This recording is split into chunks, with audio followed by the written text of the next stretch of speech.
Friuli Venezia Giulia has launched a new immersive tour, showcasing its 5 UNESCO World Heritage Sites through 360-degree aerial and ground-level imagery. Presented in Udine, the project aims to promote cultural tourism and introduce international visitors to destinations including Aquileia, Cividale del Friuli, and Friulian Dolomites.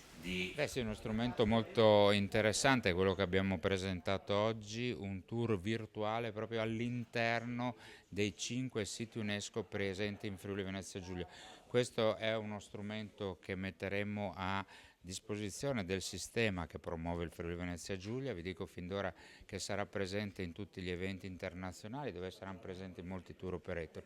Questo permetterà, è chiaro, non andrà a sostituire la visita e non vuole che venga sostituita la visita fisica nei luoghi dei siti UNESCO del Friuli Venezia Giulia, ma vuol far vedere una preview di quello che è il territorio. Molte località sono conosciute per nome, ma non conoscono quelle che sono le peculiarità di ogni singolo luogo. Oggi, per esempio, ci hanno fatto vedere con una visione a 360 gradi, con delle foto e con delle immagini fatte con dei droni, luoghi che difficilmente sono accessibili in una visita, chiamiamola normale.